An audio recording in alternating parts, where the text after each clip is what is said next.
மெல்லினம் தமிழ் வலைக்காட்சி நேயர்களுக்கு வணக்கம். விஜயோட 50வது பிறந்த நாள். ஆனா விஜய் இந்த இடத்துக்கு வர்றதுக்கு குறிப்பா பாத்தீங்கன்னா இன்னைக்கு அரசியலுக்கு வந்திருக்கிறாரு, பல படங்கள் வெற்றி படம் கொடுத்திருக்கிறாரு, வசூல்ல உச்சகட்டத்துல இருக்கிறாரு. ஆனா இந்த இடத்துக்கெல்லாம் வர்றதுக்கு முன்பு பாத்தீங்கன்னா அவர் எவ்வளவு தூரம் கஷ்டப்பட்டிருக்காரு அப்படிங்கிறது பலருக்கும் தெரியாது. விமர்சனத்துக்குள்ளான நடிகர்கள்ல மிக பிரபலம் அப்படின்னு பாத்தீங்கன்னா அது விஜய் தான். விஜய் முதல்ல இருந்தே அவர் முகத்தோட்டத்துல இருந்தே நம்ம ஆள்கள் விமர்சனம் பண்ண ஆரம்பிச்சிட்டாங்க. இவரெல்லாம் ஒரு நடிகரா அப்படிங்கிற மாதிரியான ஒரு அப்பாவால அவர் இந்த இடத்தை பிடிச்சாரு, அப்பா இயக்குனரா இல்லனா அவர் இந்த இடத்தை பிடிச்சிருக்க மாட்டாரு அப்படின்னு சொல்லிட்டு ஒரு விமர்சனம் இருக்கு. கில்லிக்கு அப்புறம் தான் பாத்தீங்கன்னா அவருக்கு உச்சகட்ட நடிகர் ஆனாரு. கில்லின்னு மட்டும் ஒரு படம் வரலன்னு வச்சுக்கோங்க, அவர்லாம் ஒரு நடிகராகவே இல்லை அப்படின்னு ஒரு விமர்சனம் இருக்கு. அப்புறம் திருமலை வந்ததுக்கு அப்புறம் தான் இப்படியா பாத்தீங்கன்னா அவரை எந்தளவு விமர்சனம் பண்ணணுமோ அவ்வளவு தூரம் விமர்சனம் பண்ணாங்க. இந்த விமர்சனத்தையும் தாண்டி தான் இன்னைக்கு ஒரு இடத்துக்கு அவர் இருக்கிறார். இந்த விமர்சனத்துக்கெல்லாம் நமக்குன்னு ஒரு பதில் இருக்கும் இல்லையா? அந்த பதில் என்னன்னு பாத்தீங்கன்னா,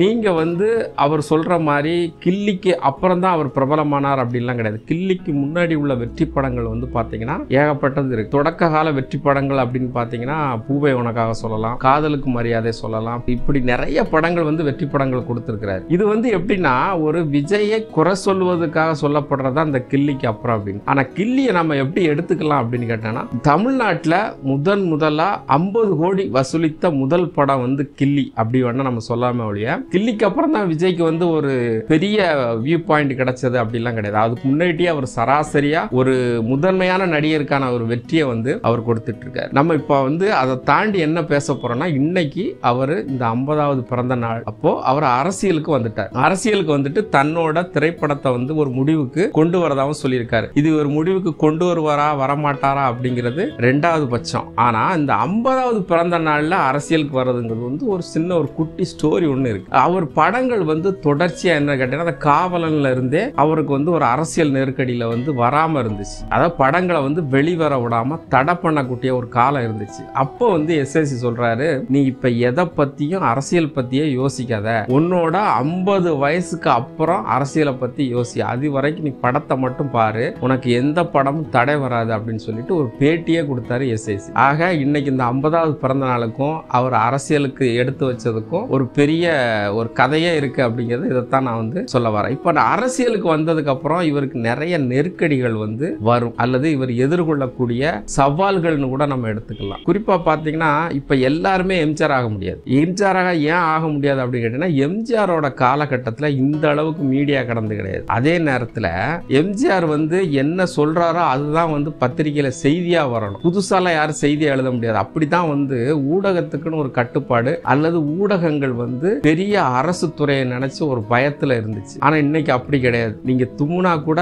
மீம்ஸ் வரக்கூடிய சூழல்ல தான் இன்னைக்கு இருக்கு. இவர் இந்த பக்கம் பேசிட்டு போனார்னா அந்த பக்கம் மீம்ஸா என்ன செஞ்சிருவாங்க, அடிச்சு தள்ளிடுவாங்க. இந்த மாதிரி சவால்கள்லாம் அவர் எப்படி எதிர்கொள்ள போறாரு அப்படிங்கறதா அவருக்கு இருக்கக்கூடிய மிகப்பெரிய சவால். குறிப்பா பாத்தீங்கன்னா இன்னைக்கு நம்ம சில வெற்றி படங்களோட மீட்ல அவர் பேசுறாரு, குட்டி ஸ்டோரி பேசுறாரு, சிரிச்சுக்கிட்டு பேசுறாரு, என்னென்னமோ பேசிக்கிட்டே இருக்காருன்னு வச்சுக்கோங்க. இது ஒரு அரசியல்வாதியா அவர் ஒரு மேடையில இருந்து பேச முடியாது. பேசுறதுக்கு ரொம்ப யோசிச்சு பேசணும். ஒரு சின்ன தவறு நடந்தாலும் அந்த தவறை சுட்டி காட்டி பல செய்திகள் உலா வர்றதுக்கு தயாராகும். அது என்னன்னு கேட்டீங்கன்னா அவர் தலைமையை மிகப்பெரிய அளவுல பாதிக்கும். இப்போ வரைக்கும் அவர் ஒரு அரசியல்வாதியா எந்த மேடையிலும் பேசுறது கிடையாது. அவர் எப்படி பேசுவார்னு தெரியாது. அவர் அரசியல்வாதியா பேசும்போது நிறைய சவால்கள் இருக்கும். பேசுறது ஒண்ணு செய்யறது ஒண்ணுங்கிற ஒரு சூழல் மாறும். அது எல்லா தலைவருக்குமே உரித்தான ஒன்றுதான். ஆனா அவர் என்ன பேசினாரோ அதை செய்யறதுக்கு அவர் தயாரா இருக்கணும். இன்னைக்கு இருக்கிற ரசிகர் பட்டாளங்கள்லாம் வேகமா வேலை செய்வாங்க. சில தோல்விகள்லாம் தாங்கக்கூடிய பக்குவம் இருக்காது.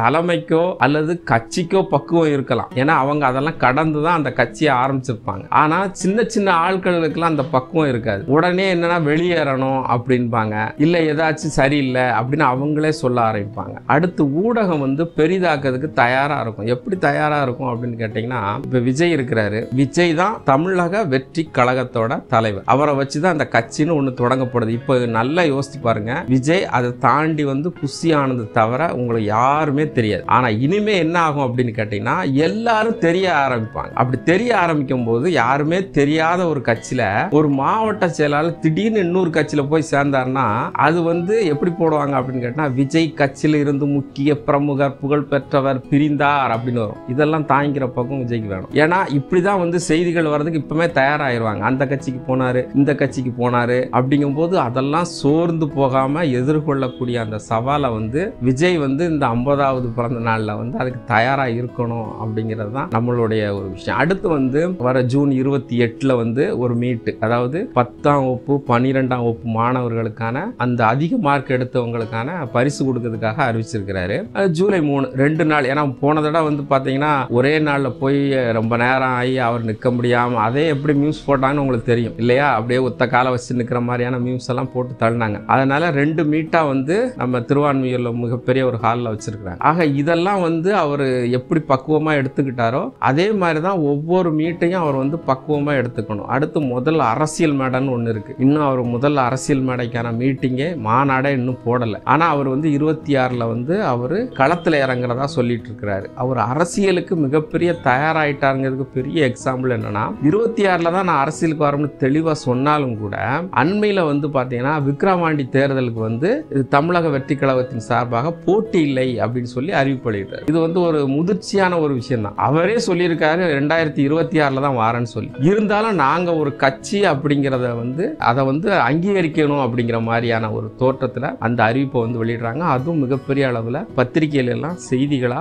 வர ஆரம்பிச்சிருக்கு. இப்படி நிறைய சவால்களை வந்து விஜய் வந்து ஒவ்வொன்றா செய்யும் போதுதான் அவருக்கான பக்குவம் கிடைக்கும். முதல் தேர்தலிலேயே எவ்வளவு பெரிய வெற்றி பெறுவார் என்பது யாருக்கும் தெரியாது. ஆனா அவர் மேல உள்ள நம்பிக்கையில மிகப்பெரிய அளவுல வந்து ஒரு ஓட்டு வங்கி இருக்குங்கிறது மட்டும் தெரியுது. இந்த ஓட்டு வங்கின்னு ஏன் சொல்றேன்னு கேட்டீங்கன்னா, ஒரு கட்சி ஆரம்பிச்சு அதுக்கான ஆப் வெளியிடும் போதே என்னன்னு கேட்டீங்கன்னா பெரிய அளவுல எல்லாம் ரெஸ்பான்சிபிள் இருக்காது. ஆனா இவருக்கு மட்டும் பாத்தீங்கன்னா 50 லட்சம் பேர் வந்து உறுப்பினராக சேர்ந்திருக்கிறதாக அந்த கட்சியே தன தகவலை வந்து தெரிவிச்சிருக்கு. அப்போ ஒரு கட்சி ஆரம்பிச்சு அதுக்கான உறுப்பினர் சேர்க்கை படிவத்துல வந்து ஒரு 50 லட்சம் பேர் உறுப்பினர் ஆகிறது அப்படிங்கிறது வந்து சாதாரண விஷயம் கிடையாது. அதை வந்து இவர் சாதிச்சு காட்டியிருக்கிறார். அப்போ ஓட்டு வங்கி அப்படிங்கும் போது ஓட்டு போடாதவங்க கூட உறுப்பினராக கூட ஆயிருக்கலாம். ஆனா அப்படி ஆகிறதுக்கு வாய்ப்பு இல்லைன்னு நினைக்கிறேன். எல்லாருமே ஓட்டர் ஐடியோட தான் உறுப்பினர் ஆனால 50 லட்சம் பேர் வந்து தமிழ்நாட்டில் அவருக்கான ஓட்டு வங்கியா நம்ம பார்க்க வேண்டி இருக்கு. இது மாறலாம், சில பேர் ஆசைக்கு கூட சேர்ந்திருக்கலாம். ஆனா இருந்தாலும் ஒரு 50 லட்சம் உறுப்பினர் அப்படிங்கிறது சாதாரண விஷயம் கிடையாது. இதே மாதிரி பாத்தீங்கன்னா அவர் திரைப்படத்துறையில இருந்து வெளியே வர்றாரு அப்படிங்கிற ஒரு இது வந்து பாத்தீங்கன்னா அவர் எடுத்த முடிவு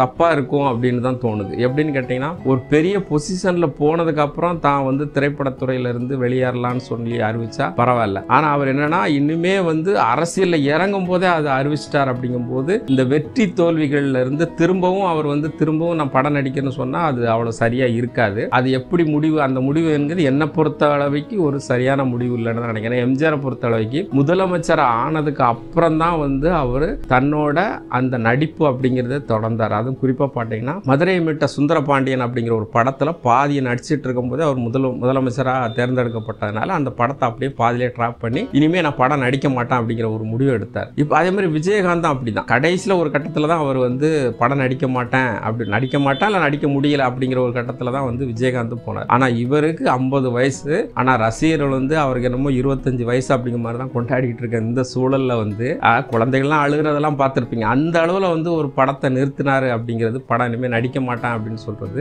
அவ்வளவு சரியான முடிவா அப்படிங்கிறது தெரியல. எதிர்காலத்துல அதுக்கான பதில கூட அவர் சொல்லலாம். நம்ம சொல்லக்கூடிய ஒரே ஒரு விஷயம், மேடைகள்ல அவர் பேச தயாராகும் போது சரியான புரிதலோடு சரிதான குறிப்புகளோடு பேசலனா அவர் மிகப்பெரிய விமர்சனத்துக்குள்ள ஆவாரு. ஆனா இதுவரைக்கும் நாம பார்த்த பல மேடைகள்ல வந்து அவர் அந்த அளவுக்கு மோசமாலாம் பேசி பெரிய விமர்சனத்துக்குள்ளாதான் என்னோட கருத்து. குறிப்பா நான் ஏற்கனவே சொன்ன மாதிரி தான் ஈழத்தமிழர் விஷயத்துல எல்லாம் அவர் வந்து சரியான முறையை தான் முன்னெடுத்திருந்தாரு. அதே மாதிரி திரைப்பட விஷயங்கள்லையும் சரியான முறையை முன்னெடுத்தாரு. இப்ப சங்கத்துக்கு கூட பணம் வழங்குறதுக்கு கூட முதல்ல அவர் வந்து என்ன செஞ்சுட்டாரு, ஏன்னா என்னோட பங்குன்னு 1 கோடியை வந்து கொடுத்துட்டாரு. இப்படி சில விஷயங்கள்லாம் சரியா தான் இருக்கிறாரு. இவருக்கு பின்னாடி யார் இருந்து இயக்குறாரு அப்படிங்கிற கேள்வியே கிடையாது. சுயமா வந்து ஒரு முடிவெடுத்து அழகா பண்ணிட்டு இருக்காரு. இந்த காலகட்டத்தில் இன்னைக்கு இருக்கக்கூடிய இந்த மீடியாவோட வைப்ரேஷன்ல அதை ஏற்றுக்கொண்டு மீம்ஸ் வராம தப்பிச்சாலே அவர் வந்து பெரிய பெரிய விஷயம் தான். அதை தாண்டி மீம்ஸ்குள்ள மாட்டினார்னா காலி பண்ணிடுவாங்க. ஏன்னா நமக்கு தான் தெரியுமே, சாதாரணமாக ஒரு நாக்க துருத்துனதுக்கே காலி பண்ணிட்டானுங்க. நீங்க ஏதாச்சும் கோவப்பட்டு ஏதாச்சும் வார்த்தையில விட்டாங்கன்னா அன்னைக்கே